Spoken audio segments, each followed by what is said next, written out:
good morning and welcome back to our final fabulous segment here on Cityline. I'm with Anna Markee, owner of Markee Gardens. We've been chit-chatting with her throughout the segment, and now we get to hang out and really get down and dirty. Ha, pardon the pun. Anna, you are the owner-operator of Markee Gardens. It's environmentally focused, it's edible, it's ecological, landscape service. How do you make all this work? Well, today we're focusing on weeds. So Yes. This comes into play this time of year when, as the last guest was mentioning, it's warming up, it's kind of an early spring.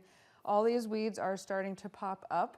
So when I'm doing maintenance at a client's yard, this is the kind of thing I've been focusing on the last couple weeks.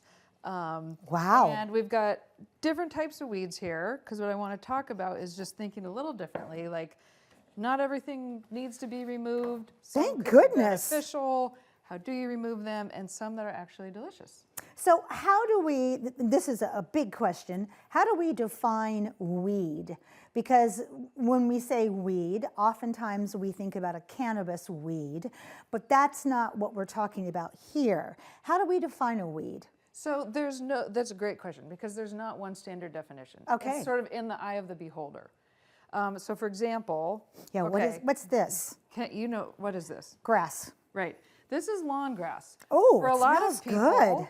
Well, they think lawns are great. For me, this is a weed, because it doesn't really have an ecological benefit. I can't eat it. This came out of my garden. Okay. I left a little bit of lawn for my kids, and then this starts creeping into the planting areas. Right. So for me, that's a weed. It's just kind of in the wrong place. It doesn't have a benefit. Okay. I'm sorry she thinks that about you. It's okay. All right, so keep going here. Okay. What is this? Okay, this is actually one of my favorites. This is chickweed. Chickweed. And yes, rule number one with foraging, urban foraging, harvesting wild plants is do not eat it unless you're 1,000% sure what it is. So none of that, I think I can eat this. Don't do that. So viewers at home, I don't know if there's legal has a little disclaimer or something. Don't try this at home. Yeah, until you learn. I've got some books here. So can I eat chickweed? Yes. You're with 100% sure. Yeah. Okay, so. And I'm here, but don't just go start, eating all the things so until you know what they are. Give me a prep here. What's it going to taste like? Will you tell us? What are you getting? Oh, wow. It tastes like butter. Oh, okay, cool. What would you say it tastes like? It's subtle. And this is early in the season. It's kind of lemony, like really fresh. Like verbena. Yes. So what I like to do, you can do lots of different things. The easiest is microgreens. Oh, yes. Super popular. Love them. But they also come in the little plastic things. Yep. So you can also just go find this. This is growing everywhere right now. Chickweed.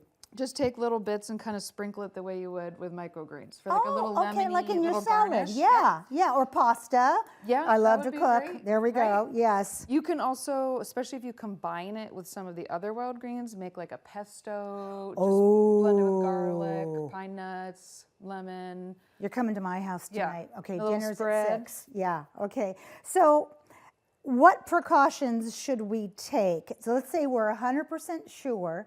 And I decide I want to eat this. What is this? Okay, this is pineapple weed. Another really you know where you see this a lot? Like the cracks of sidewalks. I thought this was dandelion. Okay. Similar.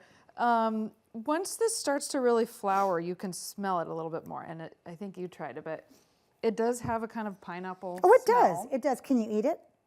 This would be more, you could make tea with it. So. With the flower. If I put this in my mouth, it's going to. Give it a shot. Oh, wow. Some of them are pretty strong. That's bitter. Yeah. So that's why I get a lot of times with the greens, it's nice to mix a few different ones together. All right. When we think about, when I talked about you coming in here and we talked about weeds are either friends, foes, or food, we know this is food. We know I just ate that, so this is food.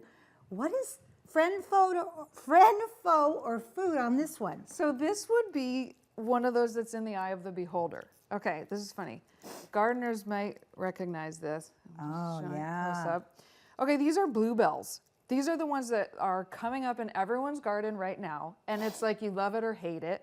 I don't really love them, but they are extremely difficult to get rid of. Oh. So like last week when I was weeding, I decided, I'm gonna have radical acceptance and just leave them because it's not worth it to try to dig them out. They don't really cause they spread a lot. Right. And they flower. Right, they're early flowers. They're not really causing a problem. So some people, hate them and dig them out, but it's... But you cannot eat No, those. these aren't for eating. This is a faux. This is definitely a faux. Or it could be a friend. Well, that's true, because as a I'm flower choosing in to it. make it a friend right now. Radical acceptance. Yes. What is this? This is another food.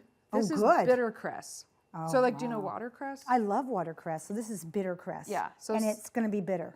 Yeah, just a little bit. Oh, it's better tasting than what Pineapple that weed? was Yeah. over there. Yeah. Right. So you could use that similar to watercress. Oh, it's got a pepper hit. Yeah.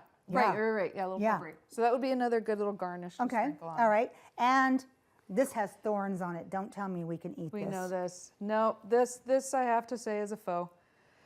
All right. And again, What is that? Was it a blueberry, This is blackberry? black. This is our Himalayan blackberry, which is actually a good example too of how, a lot of people are really starting to rethink terms like noxious weed, terms Yes. like invasive has pretty problematic connotations, very racist connotations. Because, for example, this is called Himalayan blackberry, but do you know where this was cultivated? Here in Washington State. Oh. Yeah. Luther okay. Burbank, one of our really early, amazing, incredible plant cultivators, created a really amazing blackberry Wow. that would grow very well here, but it grew a little too well. Too well. So we now, everyone knows this is everywhere. It knocks out all of those friendly plants too, doesn't it? It does. And also I'm talking about kind of a backyard setting. So natural areas, that's sort of a whole different thing. But this is one that I will remove, and to remove it, unfortunately, you do have to dig it out and kind of keep on top of it for a number of years. Okay, last 30 seconds. You brought some books. If we had to pick one book for people to understand and get their feet wet about this, which one would we pick up? I would go with this one. Okay. Edible Plants of the Pacific Northwest. All right. Because it is specific to our region. And there's a lot of native plants in here, as well as some of these things that we think of as weed. I love that. All right, give me your cup, because we had some coffee. So here's to weeds. Thank you for being here. Thank you. You are delightful. Well, that wraps up another great segment of Cityline. It's always a pleasure and a privilege to be in your home or yard. We've given you a lot of things to think about, so go out there and be a part of the tapestry and pay it forward. And when you come back, we'll be waiting for you right here at Cityline. Take care.